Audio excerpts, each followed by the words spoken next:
আসসালামু আলাইকুম। আশা করি আপনারা সবাই ভালো আছেন। তো আল্লাহর রহমতে আমি অনেক ভালো আছি। তো আজকে যাচ্ছি হলো আমি সলব স্টেশন।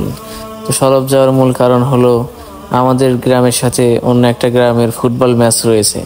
তো ফুটবল খেলাটা দেখার জন্যই মূলত আমাদের বাইক নিয়ে আজকে বের হওয়া। বাইকে শামীম কাকা ও রিয়াজকে নিয়ে আজকে বের হয়েছি সলবের উদ্দেশ্যে। তো আমাদের গ্রাম থেকে সলব স্টেশনে যেতে 5-6 মিনিটের মতো সময় লাগে। মাইক্রোফোনে একটা সমস্যার কারণে ভিডিওর যে ভয়েসটা ছিল, ভিডিওর যে গাড়ির সাউন্ড ছিল, সেগুলো আমি মিউট করে দিয়েছি। তো আমাদের যে গ্রামের রাস্তাটা মাশাআল্লাহ অনেক সুন্দর। চারিদিকে আপনারা যে ভিউটা দেখছেন আসলে এটা আসলে অনেকটাই সুন্দর। আমি এখন আছি হলো আমাদের বেতকান্দি উত্তরপাড়ার সাইডে। তো এই উত্তরপাড়াতেই আপনারা এই কলার ঝোপগুলো দেখতে পারবেন। এখানে বিশেষ করে ঝড় আসার আগ মুহূর্তে কলা গাছগুলো যখন দুলতে থাকে বাতাসে, তখন দৃশ্যটা আসলে অনেকটাই সুন্দর হয়ে থাকে। তো যেতে যেতে হঠাৎ করে আমাদের সামনে চলে আসে হাঁসের দল। তো আমরা গাড়িটা স্লো করে আবার গাড়িটা চালানো শুরু করে দেই। ইনশাল্লাহ পরবর্তী সকল ভিডিওতে বাহিরের যে নয়েজ, বাইকের সাউন্ড সব কিছুই অ্যাড করা থাকবে। এরকম মোটো ভ্লগ আমি আগে কখনোই করিনি। তো ভিডিওতে বা কথা বলাই যদি কোনো সমস্যা হয়ে থাকে তো আপনারা ক্ষমার দৃষ্টিতে দেখবেন। তো কথা না বাড়িয়ে চলুন আমরা এখন সবাই গ্রামীণ পরিবেশের এই সুন্দর রাস্তার ভিডিওটি উপভোগ করি।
তো আমরা এখন আছি হলো বেতকান্দি পঞ্চগ্রাম হাফিজিয়া মাদ্রাসা ও কবরস্থানের কাছে।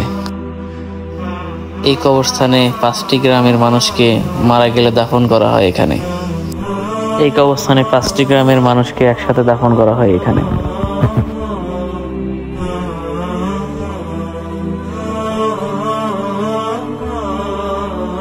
তো ডান দিকের যে রাস্তা এটা সলবের দিক, আর বাম দিকের যে রাস্তা ওটা বনবাড়িয়ার দিক চলে গিয়েছে। তো আমরা যেহেতু সলব যাবো তাই আমরা ডানের রাস্তাটাতেই চলা শুরু করে দিয়েছি। তো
আমি যখন বাইক নিয়ে বের হয়েছিলাম তো তখন আমাদের পাশেই যে স্কুল ছিল হাই স্কুল সেটা ছুটি দিয়েছে। তো এই ছুটির কারণে অনেক মেয়েরা এই রাস্তাতে চলাচল করছিল, তাই ভিডিওটি আমি ব্লার করে দেওয়ার চেষ্টা করেছি।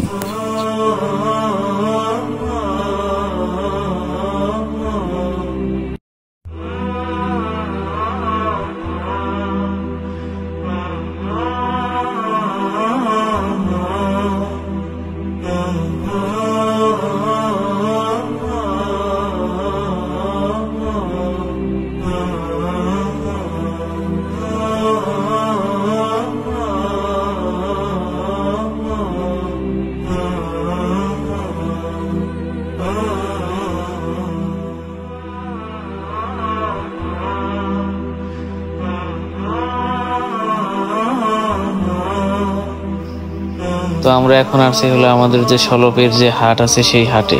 তো এটি পঞ্চকোশ ইউনিয়ন আলী আহমেদ উচ্চ বিদ্যালয়ের পাশেই অবস্থিত এই হাটটি। তো আমরা স্কুল মাঠের কাছে আসার পরে আমরা প্রথমে হাটে যাই, হাট থেকে কিছু বাদাম কিনে নিয়ে আসি। তো এই বাদামগুলো রিয়াজের হাতে ছিল। তো তারপরে আমরা এসে খেলার মাঠে বসে পড়ি। তো মাঠে দেখছেন আপনারা সেই সুন্দর খেলাটা, গ্রামীণ পরিবেশে এরকম খেলা দেখার মজাটা অনেকটাই আলাদা। আজকের ভিডিওটি এতটুকু, ইনশাল্লাহ দেখা হবে পরবর্তী কোনো ভিডিওতে।